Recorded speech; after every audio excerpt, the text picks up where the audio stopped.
Hello, hello, hey, sweet people, and welcome to another episode of Inglês no Rádio. My name is Foster. As always, I'm here with the one, the only, the beautiful, the magnificent, the splendid, the spectacular Alexia. Oh my goodness. Thank you. Of course. How are you doing? I am sleepy. I am doing sleepy. You're doing I sleepy. am sleepy. Yes. Okay, so just for all of our listeners out there, we don't do sleepy. Alexia's just being funny. We feel Yes. sleepy, or we are sleepy. Yes, I'm very sleepy right now, but that's fine. We gotta work. Let's do it. Let's do it. What about you? Feeling better? I am in recovery. No, I think you're feeling better, right? I'm feeling much better than yesterday and definitely much better than 2 days ago, Awesome. but still with some stomach issues. But that's fine. That's food poisoning. I'm not sure what it is, but we are going to just get through it. And today we're going to record a very special episode for me personally. So I believe this will be probably the last episode. For now. For now. Yeah, good point. Okay. So we have been doing a series talking about different states in the U.S., learning more about the United States of America. And I don't know how many episodes we've recorded. Probably I think like 10-ish. 2 full weeks. Yeah. Yeah, probably 10 more or less. And 9. I think it is only appropriate that we end with the most special state in the entire United States of America. I can only imagine which is it. Do you want to take Which a it guess? is. Of course, I know the most special one, which is the most special one for me as well. And what is the most special state? South Carolina. South Carolina. Yes. Oh, I prepared Oklahoma. No, you didn't. I know you didn't. I'm just kidding. Yes, today we are talking about South Carolina, my home state. Most people in South Carolina simply call South Carolina the state because it's the only state that matters. Okay. Uh-huh. Okay, so Alexia, we have talked a lot about South Carolina on the show in previous episodes. You have spent more time in South Carolina than any other state in the U.S., I believe. Yeah, very true. Yeah. So if you don't mind, I would like to begin just talking about your impressions of South Carolina, especially as a Brazilian that has visited the state many, many times. What do you think about it? What's interesting to you? What's new to you? What's your deal? For me, the most important part is like to feel good somewhere, right? And I do think that Southerns, they do have that very special hospitality. Okay. With what? Can we try the pronunciation of Southerners one more time? Yes. Eu não falei Southerners, I falei Southerns. Yeah. That's why. So Southerners. Southern é só do sul, né? So a southern state and estado no sul. But southerner is someone from the south. Okay. Yeah. And one other small observation, hospitality. The first sound is just like my name, Hodge. Hospitality. Hospitality. Great. Excellent. Okay. Sorry, continue. And every single time that I go to South Carolina, I feel welcome.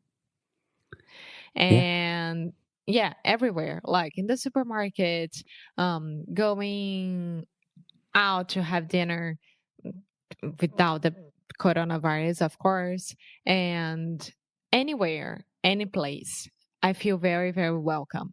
And it's amazing. And I was reading about um, the South of the United States, and it has that as a characteristic. Hmm. And especially in South Carolina, of course, because it's the most important state for me, of course. For everyone. Yes, and it's the state that I spend more time, of course, as well. So, Yeah, it's the state where you've spent the most time. mm-hmm. Yeah. So I do agree that Southern hospitality it's a real thing. And the example that I always think of when I'm trying to explain the idea of Southern hospitality to people is I believe this was the first time that you visited Charleston and you were wearing a Ah. dress that was like, I don't know how to describe. How do you describe your dress? It looks like a aquarella painting full of colors. It's beautiful. I still have it. It looks like a what? Aquarella painting. An aquarella painting. Yeah. Yeah. So Alexia was wearing a beautiful dress, as she always does.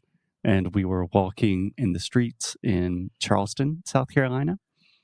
And literally, like, a lot of people were just randomly like, wow, that's a beautiful dress.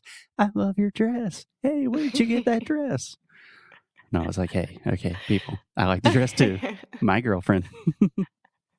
I was so confused. But yeah, it was really nice. Like, they just stopped to say how beautiful my dress was. But how I like to describe South Carolina to whom asks me about is like you always feel that you're going to your grandma's house. So you always have food for you. People will have a lot of interest on what you're doing. Mm-hmm. Interest And in what you are doing. Yeah. And they will treat you just like their daughters, their sons, they're like you're part of the family. Yeah. And I know this is our subjective experience. We are biased because I was born and raised in South Carolina, and you visited the state a lot and had good experiences with my friends and family. But I feel that same kind of thing. Like when I think about Southern hospitality, I think about a lot of my experiences in Brazil, especially with like your friends and family, like going to Minas Gerais. Like Yeah. it feels like home, you know? Yes, it feels like home because we always say that, Americans and Europeans, they are very cold, right? They don't treat us like we as Brazilians treat the others. We are always very um, welcoming with other people. So it's more or less how I feel in South Carolina. Of course, it has its problems. Of course, I'm talking about our experiences. Like it's very, very particular what we are saying here. Of course. Yeah. Of course, in South Carolina, like all states in the U.S., you will find racist people, rude, uneducated people. But for the most part, people, I don't think it's fair to describe South Carolinians as cold. I don't think anybody does that. No, it's the opposite of that. Yeah. Yeah. South Carolina is a very warm state. It's hot, both figuratively and literally. Yeah. And the second thing that I love about South Carolina is how, like, the food is amazing and it has historical facts behind it. So everywhere in South Carolina, you have historical facts. Yeah. For good and for worse. But it's there. It's a history. Yeah. So normally, Alexia, we say for better or for worse. Ah, okay. Do you want to repeat that one time? For better or for worse. How do you say that in Portuguese? Peraí. Para melhor ou para pior? Isso. So South Carolina is a very historical state. It was one of the original 13 colonies. So one of the first 13 places to separate from Britain like 250 years ago. And a lot of our cuisine, a lot of our food has very strong traditions from West Africa. So a lot of slaves bringing really rich food and cultural traditions, which still survive today. Yeah, all the spices, and it's very spicy. Of course, if you order a pasta, the pasta will be spicy. Eu nunca entendi isso na minha vida. I Okay. suffer. So just to explain, Alexia's concept of spicy food is not the same as my concept of spicy food. I got better. You have to admit that. Yes, you did. Okay, so let's talk about some specific cities in South Carolina. So I think this will be a difficult one for you, Alexia. But if you could only choose one city in South Carolina to say which is your favorite, what's your favorite city in the state? Charleston. Okay, why? It makes sense, right? First of all, it's beautiful. It's beautiful. It's a small city that has everything. So you have a college there, so you're full of young people around you. You have all the stores. You have the main street, which has all the stores, all the restaurants. You have museums. You have the best restaurants there as well, and is in front of a bay, right? Is it a bay? I believe we call it a harbor.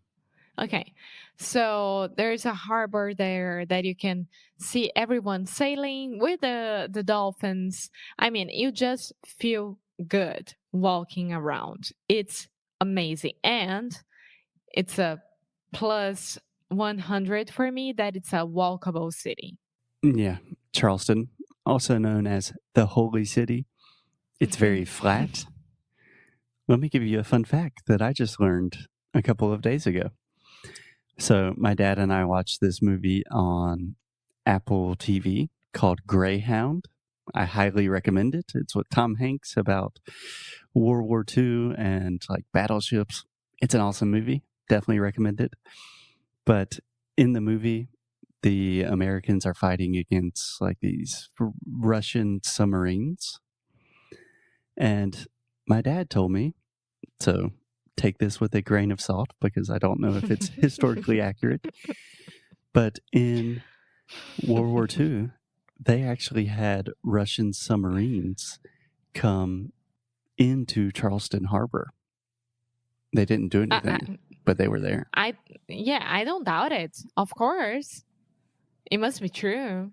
They were everywhere. I don't know, but it's crazy to think about.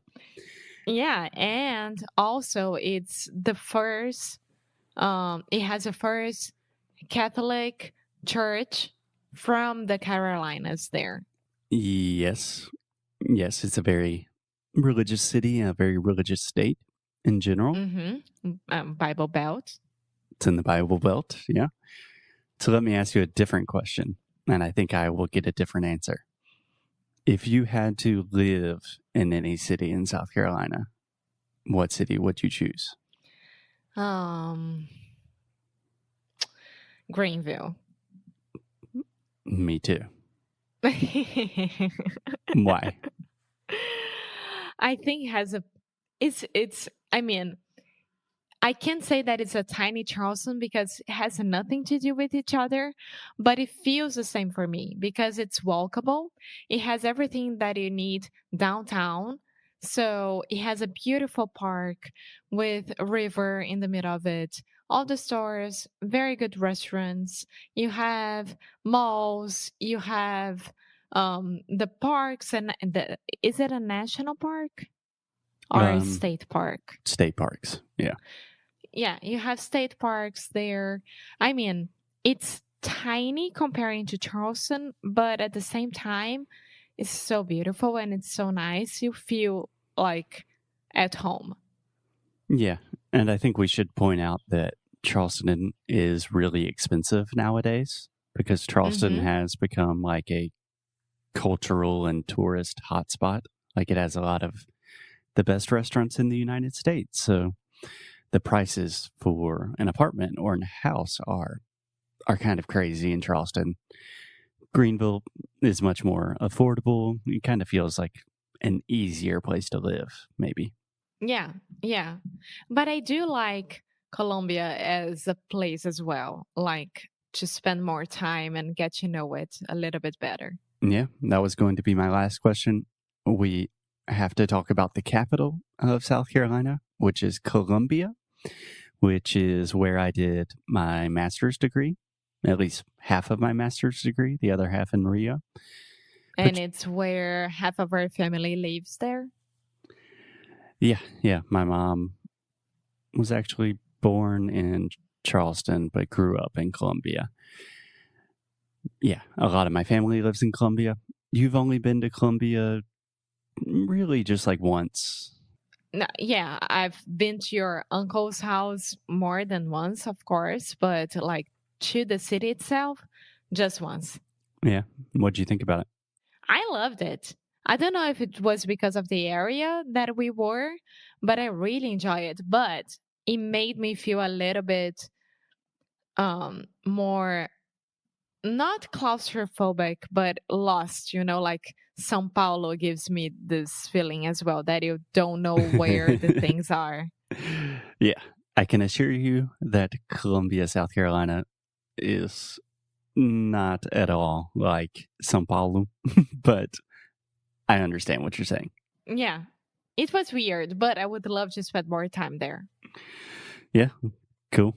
So but we had to talk about the most American, not American city, but the most touristy one. Okay. Myrtle Beach. Yeah. I did not even have that in my notes. A Foster. Yeah. So we've talked about Myrtle Beach on the show before. What do you want to say about Myrtle Beach? I think it's like that, just the way that I said everything about Nashville was true from the movies. Myrtle Beach is like where you can find the most American stereotype as well. Yeah, it's a stereotypical like American tourist town. Yeah, but it's really nice. I liked it. Yeah, it's fun. I love Myrtle Beach. And it has my favorite place. Which is? Brook Green Gardens. Eu já ia te chamar pelo nome inteiro aqui. Cool. So I think that is a good place to stop for today, with just saying that South Carolina is one of my favorite places in the world. I know it's got a lot of problems. We all do. But South Carolina is a pretty special place. Last thing, if you could put in just one phrase, like why should people visit South Carolina, how would it be? So I don't know if this is still like the state logo or motto or something, but I remember when I was little, when I was a kid, on all of the license plates in South Carolina, we had the phrase, smiling faces, beautiful places. And it's super cheesy, but I do think it's true.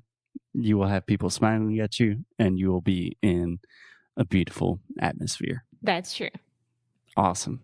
Okay, guys. So go to South Carolina, go visit Foster, and that's it. Yeah, come visit me. I am lonely. Whenever we can travel again, I would love to have some of our listeners come visit me in South Carolina.